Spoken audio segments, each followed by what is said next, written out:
संत रामपाल जी महाराज एक ऐसे महान संत जिन्होंने अपनी सतभक्ति, तत्व ज्ञान, करुणा और सेवा के बल पर समाज में नई मिसाल कायम की है। संत रामपाल जी महाराज की अगुवाई में उनके सभी सतलोक आश्रमों से समाज कल्याण के अद्भुत कार्यों ने समाज को सुनहरे भविष्य की एक नई उम्मीद दिखाई है। संत रामपाल जी महाराज से नाम दीक्षा लेने के बाद लाखों लोगों की लाइलाज बीमारियां जैसे कैंसर, एड्स आदि ठीक हुई। संत जी के ज्ञान से प्रेरित होकर उनके अनुयायियों ने लाखों यूनिट रक्तदान किया। संत जी ने लाखों बहन बेटियों का दहेज मुक्त विवाह करवाया।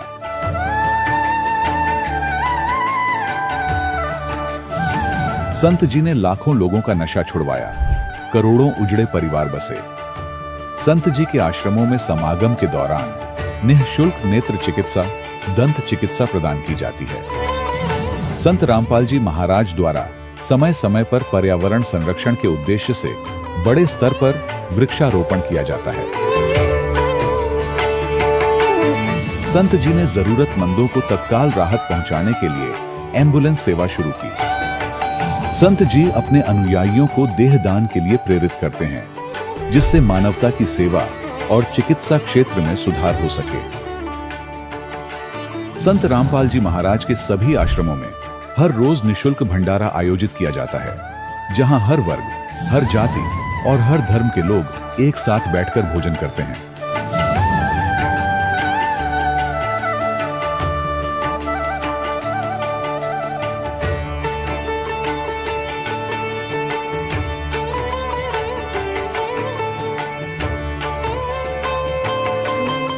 संत रामपाल जी महाराज की अन्नपूर्णा मुहिम ने गरीब और बेसहारा लोगों के जीवन में एक नई ऊर्जा और उम्मीद को जन्म दिया है। घर घर खाद्य सामग्री और जरूरी मदद पहुंचाकर संत रामपाल जी महाराज ने लोगों को दुख और मजबूरी से लड़ने की ताकत प्रदान की है।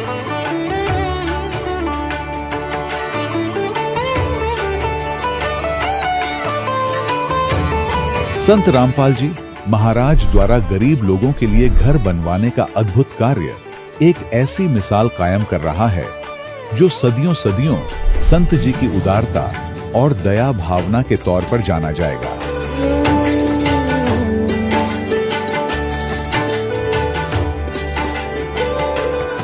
संत रामपाल जी महाराज के आश्रम में हजारों बुजुर्गों को सम्मान और प्यार के साथ जीवन जीने का अवसर मिलता है।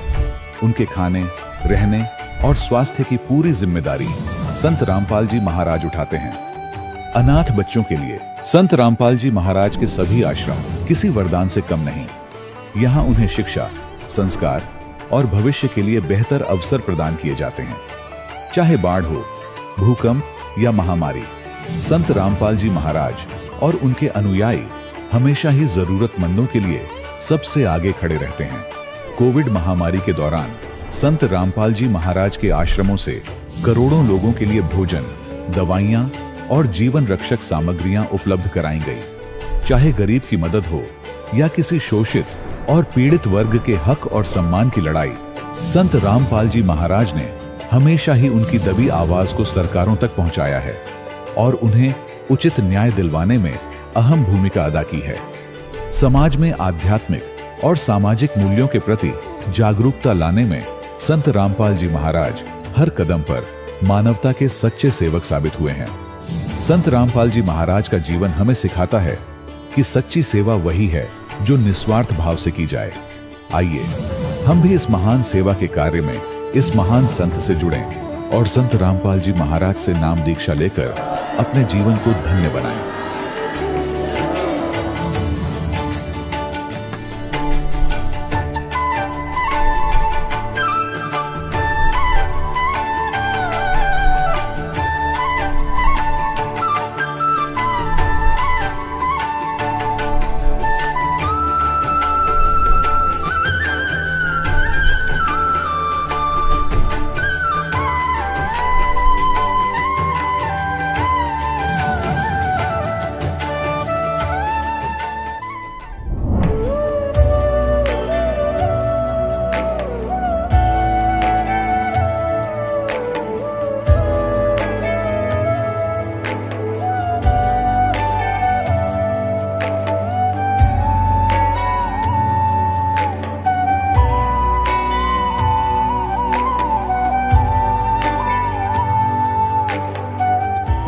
परमात्मा पाप कर्म दंड को भी काट सकता है।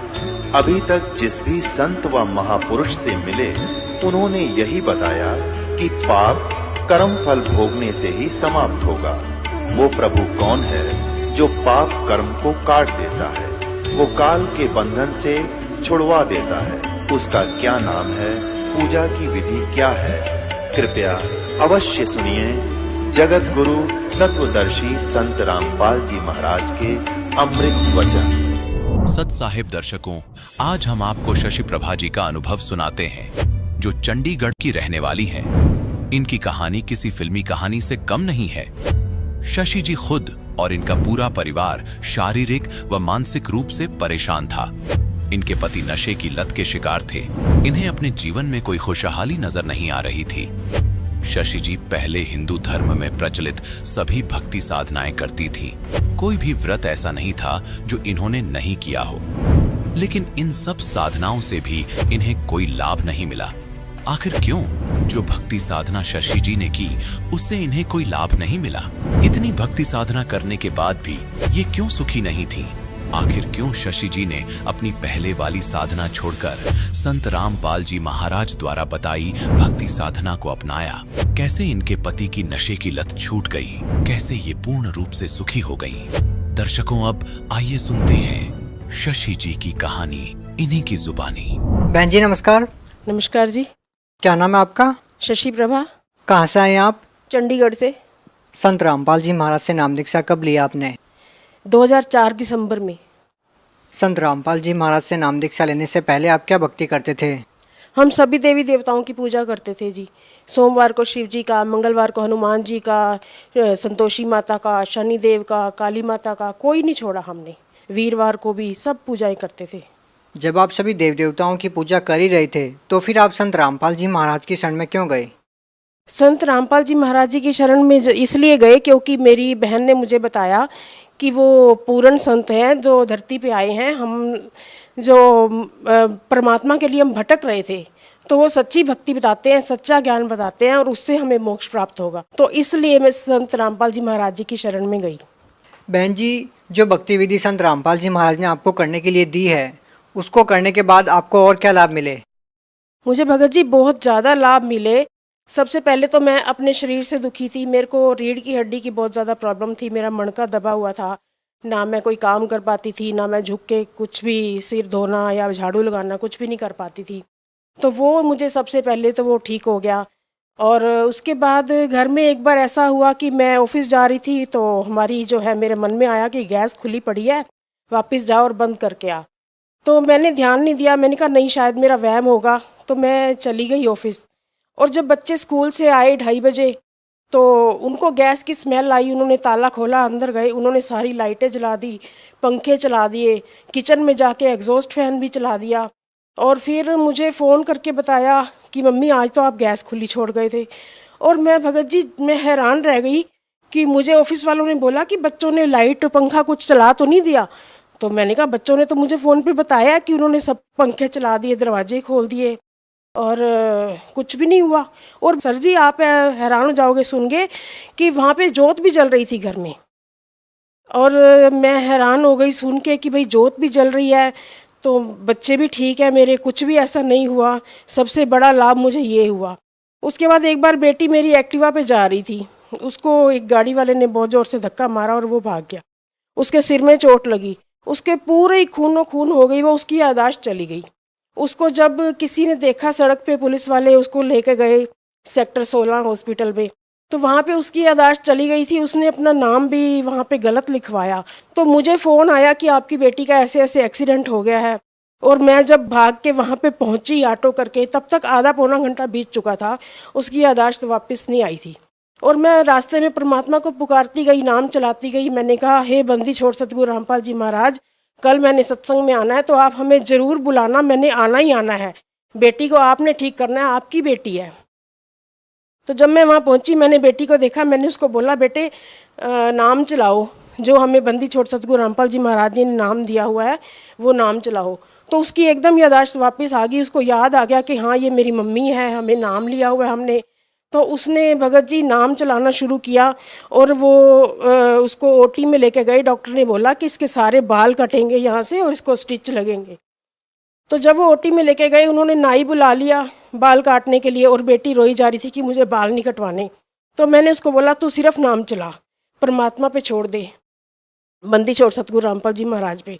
तो फिर जब वो अंदर गए ओटी में, नाई भी बुला लिया उन्होंने, स्टिचेस का सामान भी बुला लिया। तो उन्होंने सर जी सारा उस सिर खोल के देखा बेटी का, कहीं कोई पता ही नहीं चल रहा था ब्लड आया कहाँ से है। कहीं कोई चोट नहीं थी, ना उसको कोई टांके लगे, ना उसके कोई बाल कटे। और सारा उसका सीटी स्कैन, एक्सरे जो भी हुआ उसमें सारी रिपोर्टें बिल्कुल नॉर्मल आई और वो बिल्कुल ठीक हो गई। और अगले दिन हम सत्संग में भी गए। उसके अलावा हमें घर में, जैसे मेरे पति नशा करते थे, तंबाकू खाते थे, शराब पीते थे, तो वो उन्होंने मेरे से पहले उन्होंने नाम लिया था, उन्होंने वो सब छोड़ दिया और घर हमारा ऐसा सुखी हो गया, ऐसा स्वर्ग जैसा हो गया। नाम लेने से पहले तो हमारे घर में बहुत दुख क्लेश रहता था, हर टाइम झगड़ा होता था शराब पीने की वजह से, और वो सब बंद हो गया, घर में सुख शांति आ गई हमारे। बहन जी, संत रामपाल जी महाराज ने जो भक्ति विधि दी है उसको करने से आपको और क्या लाभ मिले? ऐसा है, जब हमने नाम नहीं लिया था उससे पहले मैंने कई बार ट्राई किया था बैंक में जाके कि मैं लोन लूं, क्योंकि मुझे घर में थोड़ा काम करवाना था। घर हमारा काफ़ी गंदा था, जैसे हमने नया ख़रीदा था। तो मैं जब कई बार गई, उन्होंने मुझे कभी कहते थे ये स्टैम्प पेपर नहीं है, कभी वो स्टैम्प पेपर नहीं है, कभी सैलरी स्लिप लाओ, कभी कुछ रह जाता था। तो वो ज़्यादा मतलब इग्नोर मारते थे। तो जब मैंने तत्वदर्शी संत रामपाल जी महाराज जी से नाम ले लिया, उसके बाद 2-4 दिन ही हुए थे मुझे, मैंने ऐसे बैठे हुए ऑफिस में सोचा कि मैं लोन के लिए एक बार पता करूं। तो मैंने ये नहीं सोचा था कि मैंने नाम ले लिया इसलिए, मेरे को तो ऐसे लगा कि मुझे एक बार फिर ट्राई करना चाहिए। मैं सारे कागज़ उठा के बैंक में गई, तो मेरे दिमाग में पता नहीं क्या आया कि मैं सीधा बैंक मैनेजर के पास ही चली गई। तो मैंने कहा सर मुझे ऐसे ऐसे लोन लेना है, तो देखिए मुझे बड़ी प्रॉब्लम आ रही है, यहाँ पे कोई ध्यान नहीं दे रहा। तो उन्होंने मेरे से सारे कागज़ लिए, मुझे कुछ नहीं बोला, बस बोला कि बैठ जाओ। उन्होंने कंप्यूटर में पता नहीं क्या कुछ करना शुरू कर दिया और थोड़ी देर बाद मुझे कहते कि गारंटर को बुला लो। मैंने गारंटर को बुलाया और उनसे साइन करवाए और फिर मुझे कहते कि ठीक है आपका काम हो गया, आप जाओ। मैंने कहा सर मेरे को पैसे परसों तक चाहिए, तो कब तक हो जाएगा? वो कहते कि पैसे तो आपके अकाउंट में आ गए, आप अभी निकलवा लो चाहे। मतलब काम ऐसे बनने लग गए थे, हर कदम पे काम हम सोचते थे और पहले ही हो जाता था। और भगत जी इतने ज़्यादा लाभ हैं कि मैं क्या बताऊं आपको, हर कदम पे परमात्मा हमारी सुन लेते हैं। जैसे हम कोई काम सोचते थे और पहले हो जाता था। जैसे मेरी बेटी ने सोचा कि मुझे नर्सिंग करनी है, हमने तत्वदर्शी संत रामपाल जी महाराज जी से पूछा कि क्या ये नर्सिंग कर ले, तो तत्वदर्शी संत रामपाल जी महाराज जी ने बोला कि नहीं, बच्चों के जो है ना नर्सिंग नहीं, आप डॉक्टरी करवाओ इसको। तो स्कूल से आए उसके कॉलेज वाले और उसको स्कूल से लेके गए और उसकी सिर्फ 25,000 रुपये 1 साल की फ़ीस में 4 साल की उसने डिग्री कर ली और आज वो डॉक्टर बन चुकी है और दुबई में जॉब कर रही है। बहन जी, जैसा कि आपने बताया कि पहले आप सभी देव देवताओं की पूजा करते थे, उस साधना को करने के बाद आपको कोई लाभ नहीं मिले, और जब आप संत रामपाल जी महाराज की शरण में गए तो आपको बहुत सारे लाभ मिलने लगे। तो आपको क्या भिन्नता नज़र आती है कि पहले जो साधना आप करते थे और संत रामपाल जी महाराज ने जो भक्ति विधि आपको दी है उसमें आपको क्या भिन्नता नज़र आती है? आप क्या कहना चाहेंगे? संत रामपाल जी महाराज जी ने जो हमें भक्ति दी है वो वेदों और शास्त्रों के अनुसार दी है। उस भक्ति में ताकत है, उस परमात्मा की वाणी में ताकत है, जो सतगुरु रामपाल जी महाराज हमें शास्त्रों के अनुसार भक्ति करवाते हैं। बहन जी, जैसा कि आप कह रहे हैं कि संत रामपाल जी महाराज आपको शास्त्रों के अनुसार भक्ति दे रहे हैं, शास्त्रों के अनुसार भक्ति से आपका क्या तात्पर्य है? मतलब जो वेदों में लिखा है, जो गीता में लिखा है। जैसे हमारे को नाम लेने से पहले हमारे मम्मी हमें कहते थे हर रोज़ 18वां अध्याय पढ़ लिया करो। हमें ये नहीं पता था 18वां अध्याय पढ़ने से लाभ है या उसको समझने से लाभ है। तो हमें जगत गुरु तत्वदर्शी संत रामपाल जी महाराज जी ने उस 18वें अध्याय में लिखा क्या है उसको खोल के बता दिया कि परमात्मा ये कहते हैं कि भाई जो तत्वदर्शी संत है, जो 3 नाम का जाप देते हैं और जो जन्म मरण से छुटवाएं, जो मोक्ष प्राप्त करवाएं, वही भक्ति हमें करनी चाहिए। और वो भक्ति वेदों में लिखी है, शास्त्रों में लिखी है, गीता में लिखी है। बाकी जो संत हैं वो कुछ भी बोलते हैं, कोई राम की कहानी सुना देता है, कोई कृष्ण की सुना देता है, लेकिन हमें मोक्ष तो इसी भक्ति से मिलेगा ना जो परमात्मा हमें शास्त्रों के अनुसार बताते हैं, बंदी छोड़ सतगुरु रामपाल जी महाराज। बहन जी, देखिए आपने कहा कि संत रामपाल जी महाराज शास्त्रों के अनुसार भक्ति बताते हैं। हम आपसे ये पूछना चाहते हैं कि हिंदुस्तान में हजारों लाखों धर्मगुरु हैं जिनके बहुत सारे शिष्य हैं, तो भगत समाज इस बात का निर्णय कैसे कर पाएगा कि कौन धर्मगुरु सही भक्ति विधि बता रहा है, कौन गलत? परमात्मा का सत्संग सुनना पड़ेगा उनको। बंदी छोड़ सतगुरु रामपाल जी महाराज जी का सत्संग सुनना पड़ेगा, उनका ज्ञान सुनना पड़ेगा। उनको अगर मोक्ष चाहिए, जैसे हम बचपन से ही सोचते थे कि परमात्मा कौन है, कहाँ मिलता है, कहाँ रहता है, हमें उन सवालों के जवाब तत्वदर्शी संत रामपाल जी महाराज जी की शरण में आने से, उनका ज्ञान सुनने से मिला। तो उनको ज्ञान सुनना पड़ेगा, परमात्मा का सत्संग सुनना पड़ेगा, तभी वो समझ पाएंगे और कंपैरिजन कर पाएंगे कि वो जहाँ पहले जा रहे थे, सुन रहे थे, वहाँ पे वो क्या बताते हैं और ये क्या बताते हैं। बहन जी, अगर हम बात करें संत रामपाल जी महाराज की, तो संत रामपाल जी महाराज के बारे में ये भी कहा जाता है कि संत रामपाल जी महाराज देवी देवताओं की भक्ति छुड़वाते हैं। जैसे कि पहले आप सभी देवी देवताओं की पूजा करते थे और अब आप संत रामपाल जी महाराज द्वारा दी गई भक्ति कर रहे हैं, तो क्या संत रामपाल जी महाराज देवी देवताओं की भक्ति छुड़वाते हैं? नहीं, वो भक्ति नहीं छुड़वाते हैं, वो हमें सही भक्ति बताते हैं। देवी देवताओं के कौन से नाम जपने वाले हैं जिनसे हमें लाभ मिलेगा, वो सब देवी देवताओं का नाम जपवाते हैं, लेकिन विधि अनुसार बताते हैं, तो वो नाम जपने से हमें लाभ मिलता है।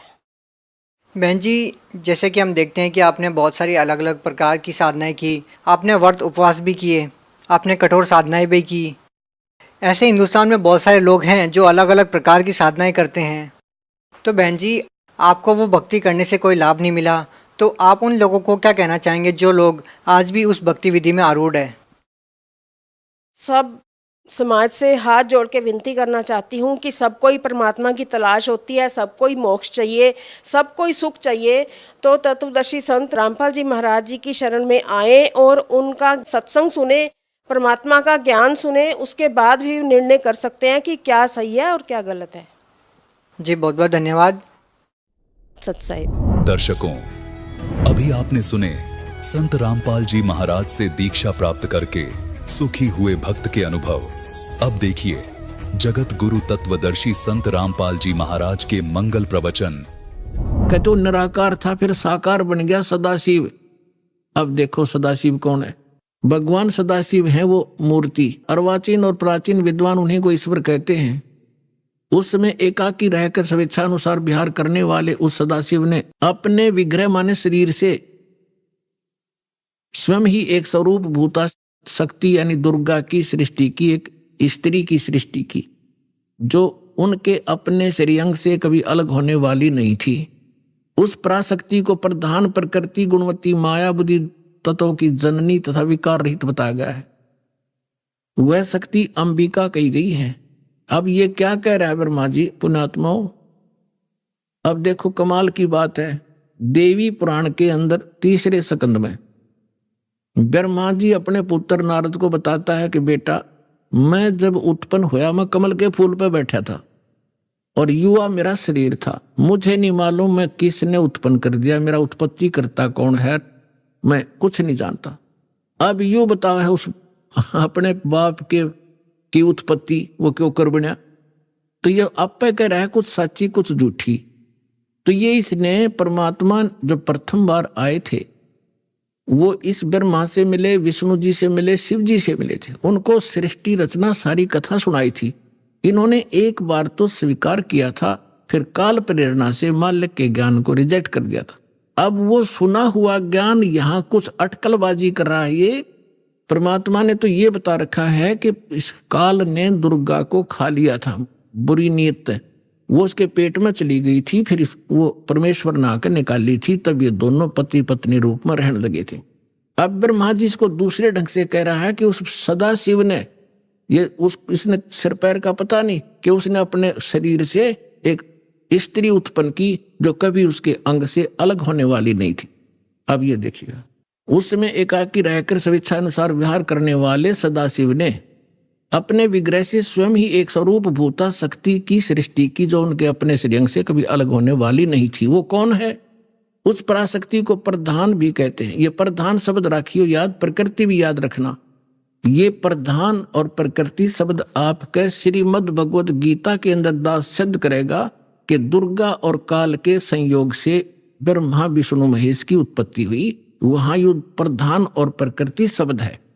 तो ये समझना कौन है ये प्रधान? ये कह रहे हैं उसी को प्रधान प्रकृति गुणवती माया बुद्धि तत्वों की जननी तथा विकार रहित बताया। वह शक्ति अंबिका कही गई है।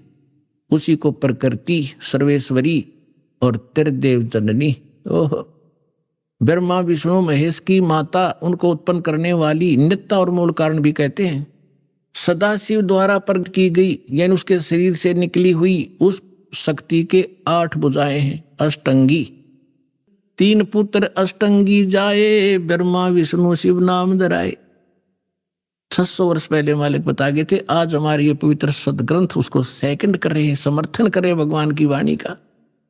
और जिनको संस्कृत भी नहीं आवती है, ब्राह्मण कहा करते, और गुरु जी हमारे क्या जाने दानक जुला, वो समृद्ध थे, सब वो प्रत्येक चींटी तक की भाषा जानते, सब पशु पक्षियों की भाषा जानते हैं। और इन्होंने उसको रिजेक्ट करके डाल रखा था लाल को। अब संभालो पुण्यात्माओं, आपका कल्याण हो जाएगा।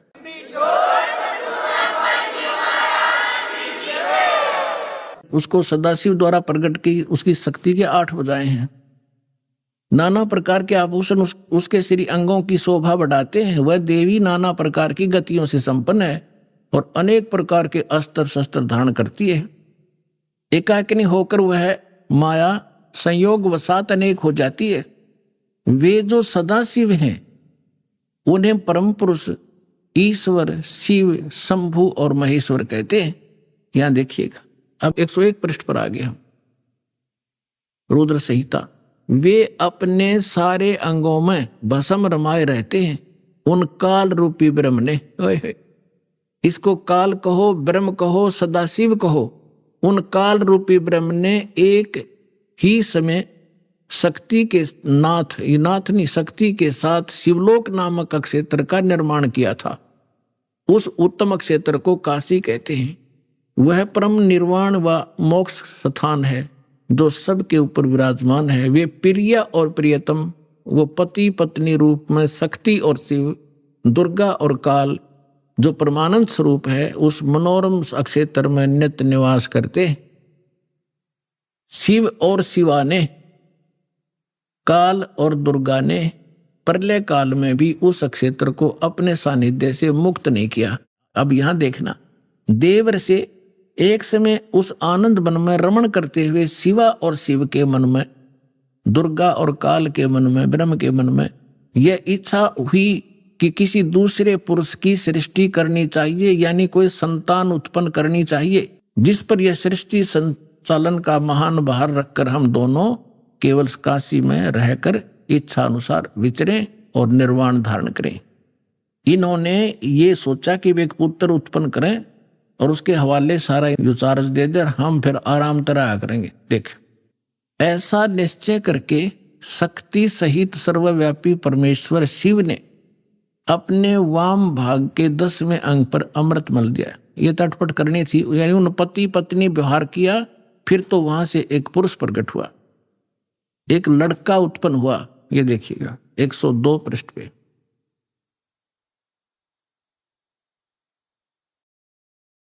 ये रुद्र संहिता हम पढ़ रहे हैं। शिव ने कहा वत्स, शिव ने कहा बेटा, व्यापक होने के कारण तुम्हारा विष्णु नाम विख्यात हुआ। अब काल और दुर्गा का बेटा यानी विष्णु की उत्पत्ति होगी, दोनों से सिद्ध हुआ। अब यहां देखो, ये 6ठा अध्याय समाप्त हुआ। अब यहां देखिएगा 7वां शुरू हुआ। ब्रह्मा जी कहते हैं देवर से, तत्पश्चात कल्याणकारी परमेश्वर शाम सदाशिव ने पूर्ववत प्रयत्न करके जैसे विष्णु उत्पन्न किया था, दोनों ने पति पत्नी व्यवहार करके मुझे अपने दाहिने अंग से उत्पन्न किया। मुने उस महेश्वर ने मुझे तुरंत ही अपनी माया से मोहित करके नारायण देव की नाभि कमल में डाल दिया, फिर लीलापूर्वक मुझे वहां से प्रकट किया। इस प्रकार इस कमल से उत्पन्न पुत्र के रूप में मुझे हिरण्यगर्भ का जन्म हुआ। अब ये शिव पुराण का अनुवाद करता विचलित हो गया कि यहां तक, क्योंकि शिव का पुजारी होगा यू, इसने यहां तो कर दिया कि विष्णु और ब्रह्मा की उत्पत्ति तो बता दी क्लियर कि सदाशिव काल रूपी ब्रह्म और दुर्गा, इनसे दोनों की उत्पत्ति होगी। अब यहां विचलित हो गया यो।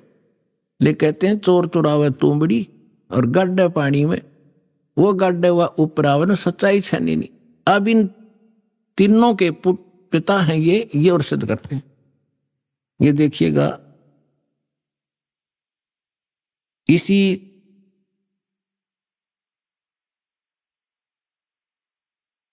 इसके 24 पृष्ठ पे आपको दिखाते हैं। ये विद्वेश्वर संहिता है। एक समय क्या होता है, एक समय ब्रह्मा और विष्णु जी का इस बात पर झगड़ा हो गया, युद्ध हो गया। ब्रह्मा जी कहने लगे मैं तेरा बाप विष्णु जी को, विष्णु जी कहने लगे मैं तेरा बाप, तो मेरी नाभि कमल से उत्पन्न हुआ।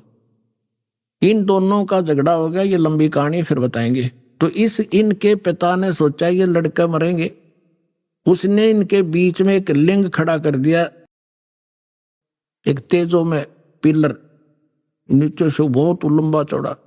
ये दोनों युद्ध करना बंद करके उसके और छोर खोजने लगे। तब ये पहुंच गया अपने पुत्र शिव का रूप धारण करके, और फिर इनसे कहने लगा कि तुम ज्ञान देने लगा, समझाने लगा। तो इन्होंने फिर जो प्रश्न उत्तर किए वो सुनाते हैं, देखिएगा, इससे पता चलेगा ये कौन है।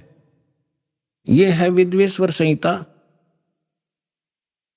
संक्षिप्त शिव पुराण, और पृष्ठ नंबर 24 पे ये है ब्रह्मा जी और ये है विष्णु जी, ये बीच में इनका एक स्तंभ है। अब हम यहां आ जाते हैं 25 पृष्ठ पे। ब्रह्मा और विष्णु ने पूछा, प्रभु, ब्रह्मा विष्णु फिर उसे वार्ता करने लगे काल से, सृष्टि आदि 5 कर्तों के लक्षण क्या है, ये हम दोनों को बताइए। भगवान शिव बोले, ये काल बोला, काल रूपी ब्रह्म बोला, मेरे कर्तव्यों को समझना अत्यंत गहन है, तथापि मैं कृपा पूर्वक तुम्हें उनके विषय में बता रहा हूं। आगे देखो, हम अपने मतलब की पढ़ लेंगे। ये 26 नंबर पे आ गया। अब ये क्या कह रहा है काल अपने इन ब्रह्मा और विष्णु दोनों को, पुत्रो, तुम दोनों ने तपस्या करके प्रसन्न हुए मुझ परमेश्वर से सृष्टि और सतिथि नामक 2 कृत प्राप्त किए। ये दोनों तुम्हें बहुत प्रिय हैं। इसी प्रकार मेरी विभूति स्वरूप रुद्र और महेश्वर ने, ये ने है गलत से मेरे विस्मृत, ने 2 अन्य उत्तम कृत संहार और तिरोभाव मुझसे प्राप्त किए हैं। अब क्या हो गया, 2 तो ब्रह्मा विष्णु और ये महेश्वर और रुद्र, इन चारों का बाप है ये बोलने वाला, जो बस इतना सिद्ध करना चाहो था दासार को। अब परमात्मा ने बताया कि 3 पुत्र अष्टंगी जाए, ब्रह्मा विष्णु शिव नाम धराए, और 3 देव की जो करते भक्ति, उनकी को देना हो वह मुक्ति। गुण तीनों की भक्ति में ये भूल पड़ो संसार, कहे कबीर निज नाम बिना कैसे उतरो पार। अब सर्वानंद कहने लगे कि झूठ बोलता है,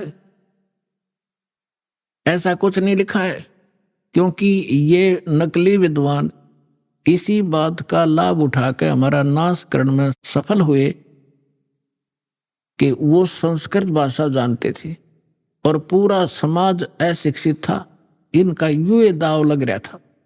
अब उसने क्या किया कि जो मतलब की बात थी वह छोड़ दी, और उसने जो कंठस्थ याद कर रखे थे श्लोक गीता के, वेदों के, वो संस्कृत बोलने लग गया।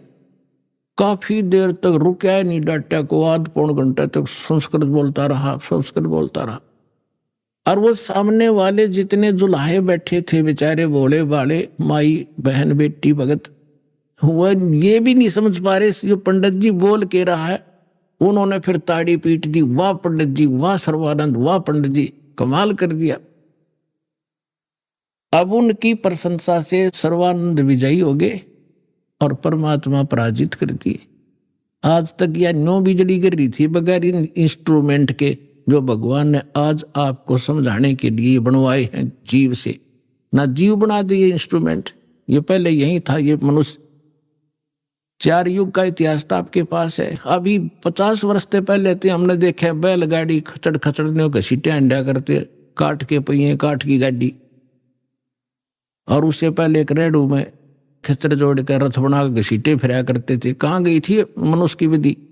ये परमात्मा ने दया बख्शी आपके लिए। और अभी 10 वर्ष से हो रहा है, 12 वर्ष से हो रहा है, ये सब विकास कराया दाता ने, ताकि अपने बच्चों को वर्ड टू वर्ड समझाए दूं, ताकि ये पहचान ले मेरे को। और 1 मिनट में जा छोड़ दो इनको सतलोक में, पीछा छुटे यहाँ से।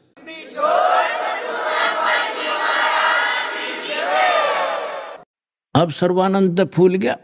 भगवान की बात, उनको तो सिर्फ हार जीत चाहिए थी, भक्ति ना भगवान। तो परमात्मा बोले भाई ठीक है, सर्वानंद आप जीत गए, मैं हार गया, अब ठीक है जा तू अपने घर ने। कहने लगा ऐसे नहीं जाऊंगा, मेरी माँ ने कहा है कि लिख कर दे तू। परमात्मा बोले मैं तो अशिक्षित हूं, तू लिख ले, आप लिख लो, मैं अंगूठा ला दूंगा। हाँ ठीक है। उसने लिख लिया। शास्त्रार्थ में सर्वानंद विजयी हुए और कबीर जी पराजित हुए। परमात्मा का अंगूठा लगवा लिया और लेकर कागज ने चल पड़ा। अब वहां जाके उसकी माँ बोली रे भाई आ गया? कहाँ आ गया माँ?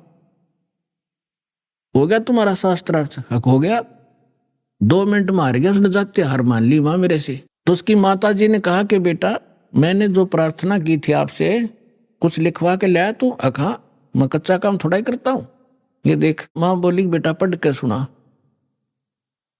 अब उसने पढ़ा, शास्त्रार्थ में सर्वानंद हार गया, कबीर साहब विजयी हो गए। उसकी माँ बोली रे तू तो हार का रहे मूर्ख, अब पढ़ने लग रहा। ओहो माता जी ऐसा है ना, मैं कई दिन से शास्त्रार्थ में लगातार रात्रि में जाग रहा था, गलती से लिखा गया मेरे से उल्ट लिखा गया। अकजा अब के ठीक लिख ले तू। वो दूसरी बार फिर पहुंचा कि कबीर जी ऐसे है, मेरे से लिखने में कोई त्रुटि रह गई है, मेरी माँ नहीं मान रही है, फिर से लिखवाना पड़ेगा। अब फिर लिख लो पंडित जी, मेरा कौन सा अंगूठा किससे है, कितनी बार लवा ले। उसने लिख लिया खूब सूझबूझ से। शास्त्रार्थ में सर्वानंद विजयी हुए, कबीर जी पराजित हुए। परमात्मा ने अंगूठा ला दिया। वो फिर जाकर कहा कि ले माता जी सुनाऊं। पहले तो उसको ही भ्रम था कि शायद मेरे से गलत लिखा गया होगा। अब सुना बेटा, शास्त्रार्थ में सर्वानंद उड़ अटक गया। अब बोला आगे बोलता क्यों ना?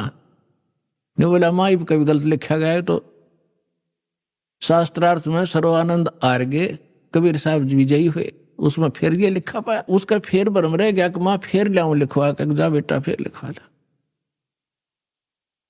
अब तीसरी बार फिर परमात्मा बोले लिख लो, होगी लगी होगी चूक आपके, कोई बात ना। उसने फिर ऐसे लिख लिया और परमात्मा का अंगूठा लगवा लिया। अब फिर जब उसने सोचा कि जब मैं बाहर पढ़ता हूं तो ये ठीक पावे है, और माँ के सामने जाता हूं इसमें यह के बिजली गिरे, तो बाहर से ही आंगन से ही उस पर नजर टिका ली। अपने घर में घुसने से पहले उस पर न्यू करता जा, कति न्यू डांट रहा नजर। अकमाता सुनाऊं? सुना। उसके सामने अक्सर पलट गए, जैसे कंप्यूटर में पलट जाया करे। अरन्यों का न्यो पकड़ गया, बैठ गया कलेजा पकड़ के। उसकी माँ बोली रे बोलता क्यों ना, तेरी बोलती क्यों बंद होगी विद्वान, बोल क्या लिख रखा है इसमें। वह कागज हाथ तो छूट गया उसके। तो उसकी माँ बोली बेटा भगवान आए, तेरी बुद्धि भ्रष्ट हो रही है, ये 4 अक्षर सीख के और तू विद्वान पाक रहा है। जो ज्ञान उस परमात्मा का है तेरे पास तक कख भी नहीं बेटा। मैं तेरी भी कथा सुन रखी है, बहुत दिन हो गए। अब अपनी माँ के चरणों में पड़कर रोने लग गया। नो बोला माँ मैं तो घना नीच हूं। सचमुच जो वो बोल रहे थे सारी लिखी है पुराणों में, जो वो बतावे थे, और मैंने अहंकार वश कति नहीं मानी। तो माँ बोली बेटा मेरी आत्मा कह रही है तू इकलौता पुत्र है, और तू ऐसा बिरान माटी ऐसी दुर्गति होगी तू कुत्ते की योनि में जागा। बेटा यह विदुता काम नहीं आवे, भगवान की शरण और वो मंत्र में काम करेंगे, मेरी आत्मा खुश हो जाएगी, तू नाम ले ले। न बोला माँ मेरे साथ चलो, मैं अब तो जाऊंगा, मैंने शर्म आवेगी। अब चल मैं तेरे साथ चलूंगी बेटा। जाके चरणा में डाल दिया कि परमात्मा तेरा बालक है, भूल होगी इसते और नाम दे दो। परमात्मा बोले कोई बात ना बेटा, हम तो सारे मेरे ही तो बच्चे हैं, जिस दिन ये मुझे पहचान लेंगे झगड़ा ही मिट जाएगा। तो इस प्रकार सर्वानंद का कल्याण हुआ।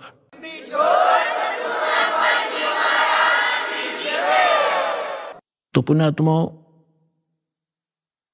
अब क्या समस्या आई? अब सर्वानंद विद्वान सब जाने बड़ा महापुरुष और सब वेदों का ज्ञाता सब हरा रखे उसने।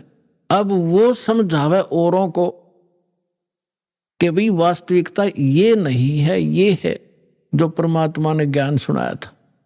अब सर्वानंद की कोई नहीं माने, क्यों काल ने तुम्हारा जाल फैला रखा। और उसको जात तय घेर दिया ब्राह्मणा ने, पंडित होकर दानक का चेला हो गया। ज्ञान तो स्वीकार करना दूर रहा, उसका इतना विरोध कर दिया, लेकिन वो भगवान को पहचान चुका था। उसने समझ में आ गई थी कि जात तय कहते कुछ भी डाल दो, मेरा तीर दाव लग गया।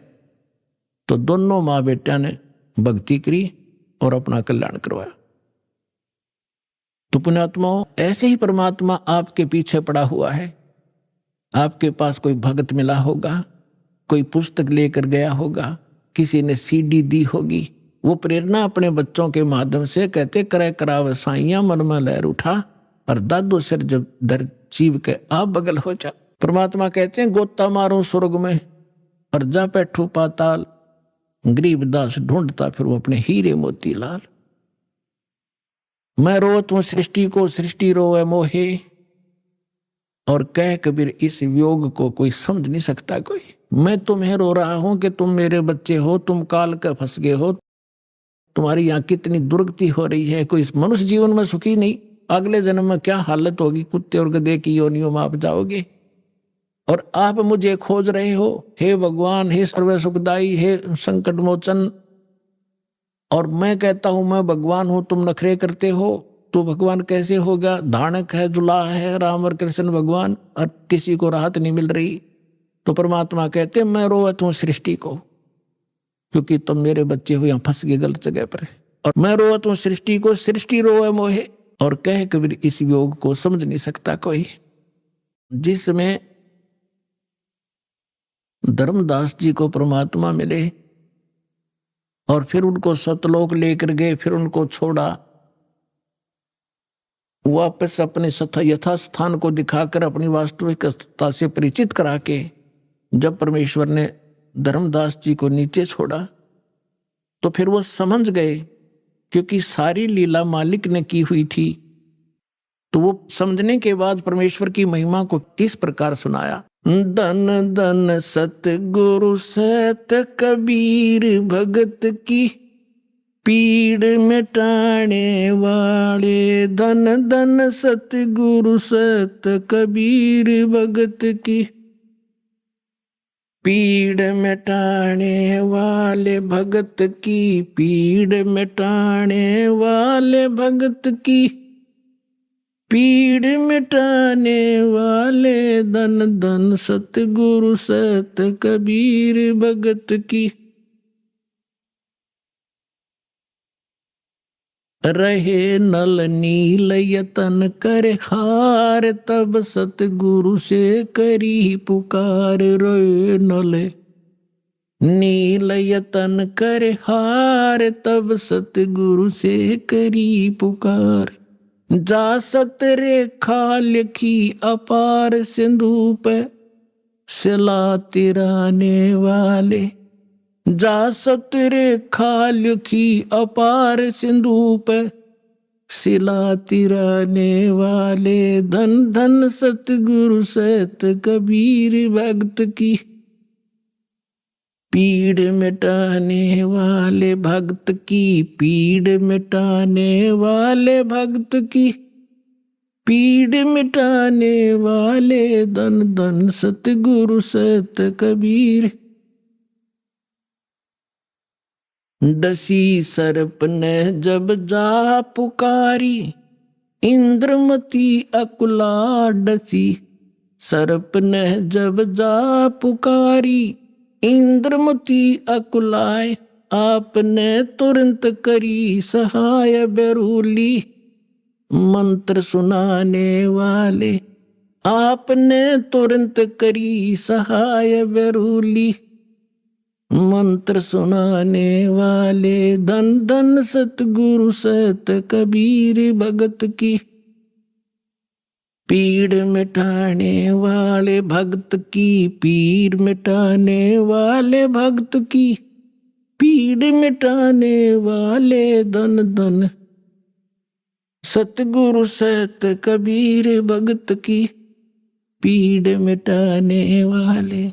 दामोदर सेठ के हो थे अकाज, अर्ज करी थी डूबता देख जहाज। दामोदर सेठ के हो थे अकाज, अर्ज करी डूबता देखे जहाज, लाज मेरी रखियो गरीब नवाज, समुद्र से पार लंघाने वाले, लाज मेरी रखियो गरीब नवाज, समुद्र से पार लंघाने वाले। धन धन सतगुरु सत कबीर भगत की, कह कर जोड़ दीन धर्मदास दर्श दे, पूर्ण करियो आस, कह कर जोड़ दीन धर्मदास दर्श दे, पूर्ण करियो आस। मेटियो जन्म मरण की तरास, सत्य पद प्राप्त कराने वाले, मेटियो जन्म मरण की तरास, सत्य पद प्राप्त कराने वाले। धन धन सतगुरु सत कबीर भगत की, पीड़ मिटाने वाले, भक्त की पीड़ मिटाने वाले, भगत की पीड़ मिटाने वाले। धन धन सतगुरु सत कबीर भगत की, कह कर जोड़ दीन धर्मदास दरस दे, पूर्ण करियो आस, कह कर जोड़ दीन धर्मदास दरस दे, पूर्ण करियो आस। मेटियो जन्म मरण की तरास, सत्य पद प्राप्त कराने वाले, मेटियो जन्म मरण की तरास, सत्य पद प्राप्त कराने वाले। धन धन सतगुरु सत कबीर भगत की, पीड़ मिटाने वाले। अभी आपने सुने संत रामपाल जी महाराज के मंगल प्रवचन। आइए अब सुनते हैं संत रामपाल जी महाराज से नाम दीक्षा लेकर सतभक्ति करके अद्भुत लाभ प्राप्त करने वाले अनुयायी के विचार। ये कहानी है मध्य प्रदेश के गुना जिले के रहने वाले करण दास जी की, उनके जीवन में आए अद्भुत बदलाव की। करण जी पहले काला जी महाराज, चंद महाराज, हनुमान जी और देवनारायण जैसे देवी देवताओं की पूजा किया करते थे, लेकिन उनके इतनी भक्ति के बावजूद उन्हें जीवन में शांति नहीं मिली। उनकी हालत इतनी बिगड़ गई कि उनके मुंह में असाध्य रोग यानी कैंसर हो गया। करण जी ने भारत के सभी प्रमुख अस्पतालों में इलाज कराया, जिनमें दिल्ली का एम्स, मुंबई का टाटा मेमोरियल और जयपुर का महात्मा गांधी मेडिकल कॉलेज शामिल थे। लाखों रुपए खर्च करने के बावजूद उनकी बीमारी ठीक नहीं हो पाई।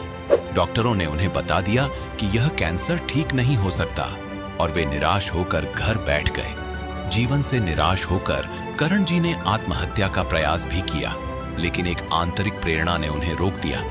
इस बीच संत रामपाल जी महाराज के भक्त सुजन दास जी ने करण जी को संत रामपाल जी महाराज के सत्संग में जाने की सलाह दी। फिर ये संत रामपाल जी महाराज के पास जाने को तैयार हुए। 9 सितंबर 2017 को करण जी को एक दिव्य अनुभव हुआ, जिसे सुनकर आप हैरान हो जाओगे। इन्होंने सपने में देखा कि संत रामपाल जी महाराज और परमेश्वर कबीर जी इन्हें सतलोक आश्रम ले जा रहे हैं और इनका इलाज कर रहे हैं। इस अनुभव के बाद करण जी ने संत रामपाल जी महाराज से नाम दीक्षा ली और उनके बताए अनुसार भक्ति करने लगे। धीरे धीरे उनका कैंसर पूरी तरह ठीक हो गया। उन्होंने पूरी निष्ठा से संत रामपाल जी महाराज की भक्ति की। अब वे एक स्वस्थ और सुखी जीवन जी रहे हैं। अब सुनिए करण जी के जीवन परिवर्तन की कहानी, उन्हीं की जुबानी। नमस्कार सर। सत साहेब। सर जी। सर क्या नाम है आपका? मेरा नाम है करण दास। सर कहाँ के रहने वाले हैं आप? मैं गुना जिला मध्य प्रदेश का रहने वाला हूँ। सर संत रामपाल जी महाराज से नाम दीक्षा आपने कब ली? जी मैंने 24/12/2017 को संत रामपाल जी महाराज से नाम दीक्षा ली है। सर संत रामपाल जी महाराज की शरण में आने से पहले आप क्या भक्ति साधनाएं करते थे? कि जो हम साधनाएं किया करते थे, काला जी महाराज, जंत महाराज, भूत महाराज, प्रेत महाराज, हनुमान जी महाराज, तो देवनारायण महाराज, ऐसे मतलब वही जो पारिवारिक पूजा है पूर्व से चली आ रही, उसी पूजाओं को किया करता था। लाभ की जगह और मुंह में जो है असाध्य रोग हो गया था, कैंसर, जिसका मैंने पूरी दुनिया में इलाज कराया। सभी देवी देवताओं को यहाँ भी गया पर कहीं से भी रिलीफ नहीं मिला। जो है भारतवर्ष के 52 हॉस्पिटल माने हुए बड़े बड़े हॉस्पिटल, दिल्ली एम्स, बॉम्बे टाटा मेमोरियल, भोपाल का कैंसर एमबाई हॉस्पिटल, जयपुर का Mahatma Gandhi medical college hospital, Kota MY hospital के डॉक्टर शिव कुमार, ईएनटी का डॉक्टर, उससे 3 बरस तक यानी प्रति माह 5,000 रुपये महीने की दवा गोली का खर्च उठाया, लेकिन फिर भी मेरी बीमारी ठीक नहीं हुई। इस तरह कुल टोटल कम से कम बता रहा हूँ 5 लाख रुपए खर्च हो चुका था और मैं बुरी तरह से बर्बाद हो चुका था। डॉक्टरों ने मेरे जो मुंह में बता दिया था कि ये भयंकर जबड़ा में चमड़ी कैंसर, ये ठीक नहीं हो सकता है, जैसे भी जीवन निकले बेटा ऐसे निकाल, और इस दुनिया में जो भी आया उसको सबको मरना है, मरने से क्यों डरता है। मैं निराश होकर मतलब घर बैठ गया और 3 साल तक दूध पी कर समय निकाला। ऐसी स्थिति में एक दिन मेरे मन में ऐसा आया कि ऐसे जीवन से तो मैं मर जाऊं तो बढ़िया है, तो मैं घर से भागकर ट्रेन से कटने के लिए चला गया और मैं ट्रेन की पटरी पे जाकर खड़ा हो गया। लेकिन अंदर से ऐसी प्रेरणा हुई कि अभी रुक जा, तुझे भगवान मिलने वाला है, और मैं वापस घर आ गया। कई बार मैंने एंडोसल्फान पीकर मरने का प्रयास किया और दुखी जीवन घर पे पड़ा रहकर जीता रहा। इसी के लिए मैं कम से कम हिंदू धर्म के जो तांत्रिक हैं उनके पास और मुस्लिम धर्म के जो तांत्रिक हैं उनके पास भी गया। कोई बोलता था कि 5,000 चाहिए, कोई बोलता था कि 10,000 चाहिए। दुख का निवारण कराने के लिए हमने सभी को दिया और उनने हमको खूब लौटा, लेकिन मुझे कहीं से भी कोई रिलीफ नहीं हुआ। राजस्थान में जो है अटरू तहसील पड़ती है, यहाँ एक प्राचीन झाड़ोता गांव है, उसमें देवनारायण भगवान का मंदिर है। तो मैं गुर्जर समाज से बिलोंग करता हूँ। तो भारतवर्ष का पूरा गुर्जर समाज जो देवनारायण भगवान को विष्णु जी का अवतार मानते हैं और वो कहते हैं कि मतलब विष्णु जी सर्वोपरि है और इनके यहाँ जाने से सब दुखों का यानी रोगों का निवारण हो जाता है। तो मैंने उन लोगों की भी बात मानी। मैंने बोला था कि अगर देवनारायण भगवान आप विष्णु अवतार है और पूरा गुर्जर समाज आपको मानता है तो आप मेरे दुख का निवारण कर दो, मैं आपको 5 कुंटल घी में प्रसादी करूँगा, भंडारा करूँगा। लेकिन मेरा कोई रोग समाप्त नहीं हुआ। वहाँ से भी मुझे निराशा ही हाथ लगी। सर, आपने बताया कि जो भक्ति साधनाएं आप करते थे उनसे आपको कोई लाभ नहीं मिला, तो फिर संत रामपाल जी महाराज की शरण में आप कैसे आए?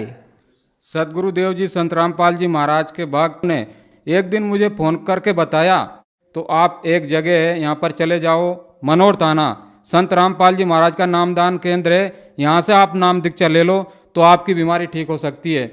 लेकिन मैं दुनिया में दर दर की ठोकरें खाने के बाद, सभी डॉक्टरों के पास, सभी देवी देवताओं के पास, सभी मंदिरों में जाने के बाद और ये तांत्रिकों के पास जाने के बाद जब निराश हो चुका था तो मैं नास्तिक हो चुका था। मेरे मन में ये आने लग गया था कि कोई भगवान नहीं है। मैंने भगत जी को बताया कि मैं कहीं भी नहीं जाऊंगा, मुझे तो मरना ही है। मेरे मुंह में भयंकर जो है जलन पड़ रही है, आग लगी हुई है, मांस पूरा गल चुका है, जो है भोजन भंडारा कुछ भी नहीं कर सकता हूँ, सिर्फ ठंडा दूध पीकर मेरा जीवन चल रहा है और मैं कहीं भी नहीं जाऊंगा। तो जो संत रामपाल जी महाराज के भगत थे वो रेगुलर उन्होंने 8 दिन तक मेरे पास फोन किया और बोला कि भगत जी इस धरती पर परमात्मा आए हुए हैं संत रामपाल जी महाराज, यहाँ जाने के बाद में कैसा भी असाध रोग हो वो ठीक हो जाता है, आप एक बार जाकर उनसे नाम दीक्षा ले लो। तो मुझे विश्वास नहीं हुआ। मैंने उनसे बोला कि ये कैसे संभव है कि संत रामपाल जी महाराज परमात्मा हो सकते हैं। उसी दिन मतलब 9 सितंबर 2017 को संत रामपाल जी महाराज और परमेश्वर कबीर देव दोनों आए और मुझे मेरे घर से उठाकर ले गए आश्रम। वहाँ ले जाकर उन्होंने मुझे एक बढ़िया मतलब जो है पलंग तख्ता पे सुलाया, फिर मेरे पूरे बालों की जो है शरीर के बाल काटे और फिर मुंह की मेरी सर्जरी की, मुंह में मशीन डालकर, और दोनों खड़े हो गए। तो मैंने पूछा कि आप कौन हो? मैंने इस दुनिया में कोई भी डॉक्टर, कोई भी मंदिर, कोई भी मस्जिद, कोई भी जगह नहीं छोड़ी है। अब ये कोई आश्रम है या हॉस्पिटल है? तो दोनों हंसे और बोले कि बेटा आज हमने तुझे जीवन दान दे दिया है, ये सतलोक आश्रम है और यहाँ मैं साक्षात आया हूँ। अब तू मनोर थाना जाकर नामदान लेकर सद्भक्ति करने लग, फिर मैं तुझे सतलोक लेकर चलूँगा। मैं सुबह उठकर और नामदान लेने के लिए नामदान केंद्र पर मनोर थाना गया तो वहाँ पर भगत जी ने संत रामपाल जी महाराज से नाम दीक्षा दिलवाई और मुझे बताया कि सदगुरुदेव के नियम है, अगर इसमें रहकर आप भक्ति करोगे तो आपको यम के दूत नहीं ले जा सकते हैं और आपकी बीमारी भी ठीक हो जाएगी। और सभी श्लोक सहित बताया कि ये ज्ञान है तो मुझे समझ में आया और फिर मैंने समझा और फिर मैंने नाम दीक्षा 24/12/2017 को लिया और इस सद्भक्ति मार्ग पे लगा। सर, हमने सुना है कि संत रामपाल जी महाराज से नाम दीक्षा लेने के बाद श्रद्धालुओं को बहुत सारे लाभ प्राप्त होते हैं, चाहे वो आर्थिक हो, शारीरिक हो, मानसिक हो या आध्यात्मिक हो। तो क्या सर संत रामपाल जी महाराज से नाम दीक्षा लेने के बाद आपको भी कोई लाभ प्राप्त हुए? हाँ जी, जैसे मैंने नाम दीक्षा ली तो मेरा रोग समाप्त होने लगा। और जब मैं कैंसर से बहुत पीड़ित था तो मैं पूरे देश में सभी हॉस्पिटलों में गया, सभी देवी देवताओं पर गया और कम से कम मेरे 5 लाख रुपए खर्च हो चुके थे। मेरी आर्थिक स्थिति बहुत कमज़ोर हो चुकी थी और मैं आत्महत्या करने के लिए कई बार मैंने प्रयास किया, लेकिन शिक्षित होने की वजह से इतना ज्ञान था कि आत्महत्या सबसे बड़ा दोष है, इसलिए मैं आत्महत्या नहीं कर पाया। और जब मैंने सदगुरुदेव जी से नाम दीक्षा लिया तो मेरा कैंसर का रोग भी ठीक हुआ और मेरे ऊपर जो 5 लाख रुपए खर्च था वो भी समाप्त हुआ। और जो मैं 4-5 साल से मैं खाना नहीं खा पाता था, सिर्फ दूध भी पीता था 100 या 200 ग्राम सुबह या शाम, लेकिन सदगुरुदेव संत रामपाल जी महाराज से नाम दीक्षा लेने के बाद सदगुरुदेव जी ने ऐसे दया करी कि जिस दिन मैंने नाम दीक्षा ली उसी दिन 5 साल से यानी रोटी नहीं खाई थी, लेकिन उसी दिन मैंने 4-5 रोटी खाई और मेरा जलन का रोग समाप्त होने लगा। संत रामपाल जी महाराज से नाम दीक्षा लेने के बाद मेरा कैंसर का रोग बिल्कुल ठीक हो गया, मैं बिल्कुल स्वस्थ हो गया।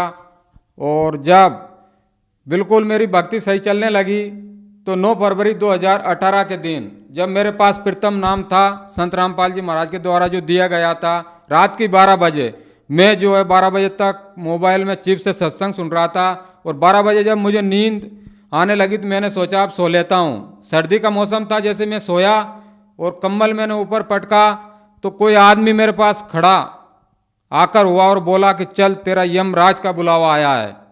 जैसे मैंने कम्बल ऊपर उठाया तो वो मेरे ऊपर बैठ गया और यहाँ जो हृदय कमल होता है इससे चीर के और मेरी जान को निकालने लगा। मैं बिल्कुल बेहोश हो गया, मुझे कोई पता नहीं मेरी जान को निकाला जा रहा था। जब मैंने सदगुरुदेव को याद किया, संत रामपाल जी महाराज को, तो संत रामपाल जी महाराज से मैंने बोला कि परमात्मा, लोग कहते हैं कि परमात्मा इस दुनिया में है और जो संत रामपाल जी महाराज से नाम दीक्षा ले लेता है तो उनको यम के दूत नहीं ले जाते हैं। मैंने इतना ही बोला था, परमात्मा अगर आप सच्चे ही तो आज मुझे छुड़ाओ। तो परमात्मा संत रामपाल जी महाराज जो है वहीं प्रकट हो गए और बोले यमदूतों से कि तुम मेरे इस बेटे के पास क्यों आए हो, मेरे बच्चे के पास क्यों आए हो, मेरे भगत के पास क्यों आए हो। तो दोनों दूत, उनके भयंकर दांत थे, बहुत बड़े बड़े बाल थे, बहुत भयंकर रूप था, देख कर पता नहीं क्या हो जाता है। तो वो बोलने लगे, संत रामपाल जी महाराज के चरणों में पड़ गए कि ये परमात्मा, हमको पता नहीं था कि ये आपका भगत है। हमसे तो यमराज ने बोला था कि उसको लेकर आना, उसके श्वास खत्म हो चुके हैं। संत रामपाल जी महाराज ने बोला कि यमराज से बोल देना मैंने इस बच्चे की उम्र को बढ़ा दिया है, अब इस बच्चे के श्वासों को मैंने बढ़ा दिया है और अब मैं इस बच्चे को सद्भक्ति करा के सतलोक लेकर जाऊंगा और अगर अब परेशान किया तो मैं आप लोगों को बहुत दंडित करूंगा। तो दोनों हाथ जोड़कर बोले कि परमात्मा, हमारी क्या औकात है कि हम आपके भगत को ले जा सकते हैं। आज के बाद हम आपके इस भगत के पास कभी भी नहीं आएंगे। और इस तरह संत रामपाल जी महाराज ने मेरी जीवन रक्षा की। और एक दिन और मई के महीने में सदगुरुदेव मुझे संत रामपाल जी महाराज ऊपर लेकर गए, मेरे पास आए कि चल बेटा, मैं तुझे तेरे दादाजी से मिलाता हूँ। मेरे दादाजी की 2006 में निधन हो गया था कि चल तेरा दादाजी पितरलोक में पड़ा हुआ है। संत रामपाल जी महाराज मुझे विमान में बिठाकर और पितरलोक में लेकर गए और दरवाजा पे जाकर खड़े रह गए और बोले कि बेटा तू अंदर चला जा, उठाला वो है तेरा दादाजी। मैंने दादाजी को पहचान लिया, मैं अंदर गया तो दादाजी बड़े खुश हुए और बोले कि बेटा तू भी आ गया। मैंने बोला कि हाँ, मुझे मेरे सदगुरुदेव संत रामपाल जी महाराज यहाँ लेकर आए हैं, चलो आप उठकर बाहर चलो। जब मैं उनको उठाकर लेकर बाहर आ रहा था तो 2 दूत भाग कर आए और वो बोले कि कहाँ जा रहा, रुक, यहाँ से वो जीव जाता है जिस पे यमराज साइन कर देता है, बिना यमराज के दस्तखत से यहाँ से कोई जीव नहीं जा सकता है। तो एक दूत फिर भगा, एक इतनी बड़ी लाल डायरी लेकर आया खाता भाई जैसी और बोला कि इसका रिकॉर्ड देखते हैं। रिकॉर्ड देखा तो यमराज के उस पर साइन कंप्लीट थे। उसने बोला ले जा भाई, इसके साइन है, तेरे दादा को तू ले जा। तो और भी बहुत सारे डोकरे वहाँ पड़े हुए थे, बूढ़े जिनके एक एक हाथ दाढ़ी बधी हुई थी। उनने बोला यार बेटा हमको भी ले चल, यहाँ तो हमें भी यम के दूत यातनाएं देते हैं, दुख देते हैं, हम परेशान हैं, दुखी है इस लोक में। तो यमदूत बोले भाई आपको यहाँ से ये नहीं ले जा सकता है, यहाँ से तो अगर आपके परिवार में, आपके वंशज में कोई संत रामपाल जी महाराज से नाम दीक्षा ले और उनकी भक्ति करे तो ही वो ले जा सकता है। ये संत रामपाल जी महाराज का भगत थे, इसलिए अब इनको यहाँ से छोड़ा जा रहा है। जैसे ही मैं दादाजी को लेकर बाहर आया तो संत रामपाल जी महाराज वहीं खड़े हुए थे। सदगुरुदेव ने मेरे से बोला कि बेटा तू जो है तेरे गांव कर्मोदिया मृत लोक में पहुंच, मैं तेरे दादाजी को जो है किसी मेरे शिष्य यानी भगत के घर में मनुष्य जीवन दूंगा, और जैसे इनकी जबान खुलेगी तो सत साहेब के कर खुलेगी और इनको नाम दीक्षा तत्काल मिलेगी और इनको भी सतलोक लेकर चलेंगे। इस तरह परमात्मा ने कहा कि मैं मेरे सच्चे भगत की 101 पीढ़ी को पार कर देता हूँ। इस तरह संत रामपाल जी महाराज ने मेरे ऊपर तो दया करी, मेरा कैंसर का रोग भी ठीक हुआ और मेरे दादाजी पर भी दया करी जिनका निधन हो गया था सन 2006 में। और जो पूर्व में हम गलत साधनाएं करते थे देवी देवताओं की, पितर पूजा, 6 मासी 12 मासी पिंडदान आदि क्रियाएं हमारे दादाजी किया करते थे, इस कारण वो पितर लोक में पड़े हुए थे। पितर लोक जो नरक में आता है और वहाँ बहुत सारी यातनाएं भोग रहे थे, लेकिन संत रामपाल जी महाराज ने मेरे दादाजी के ऊपर भी दया करी और उन्हें मनुष्य जीवन दिलाकर और उनको भी अपने जीवन का जो है कल्याण कराने का अवसर सदगुरुदेव ने दिया। सदगुरुदेव संत रामपाल जी महाराज ने और बहुत सारी दया करी, 5 लाख का कर्ज भी अदा किया और सर्व सुविधाएं दी। कहने का मतलब आज अगर मुझे ज़रूरत होती है कि सुबह मुझे 5,000 की ज़रूरत है तो 5,000 की व्यवस्था हो जाती, पता ही नहीं कहाँ से क्या हो जाती है।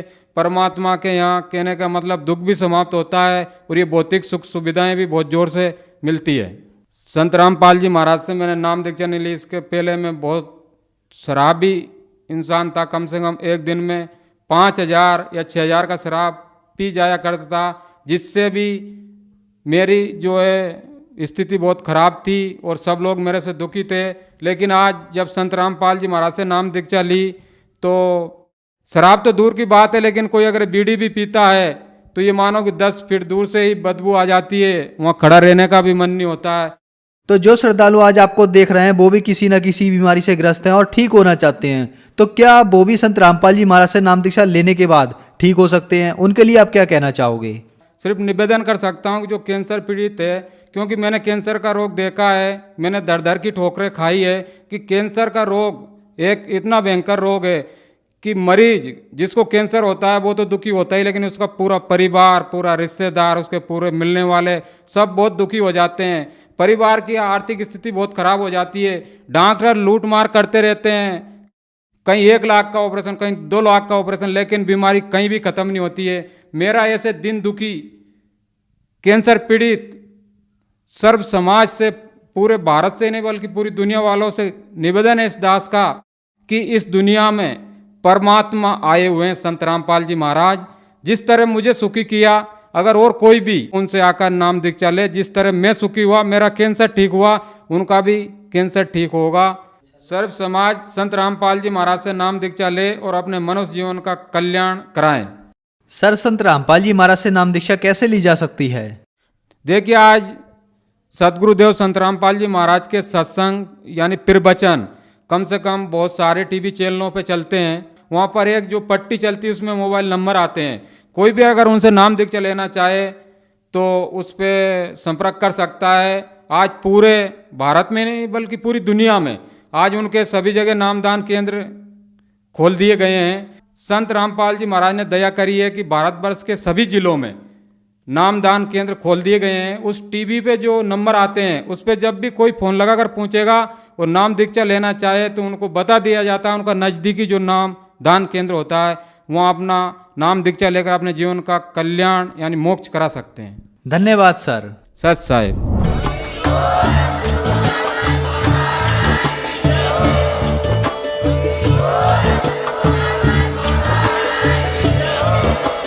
आप सुन रहे थे जगत गुरु तत्वदर्शी संत रामपाल जी महाराज जी के मंगल प्रवचन। अधिक जानकारी के लिए विजिट कीजिए हमारी वेबसाइट www.jagatgururampalji.org।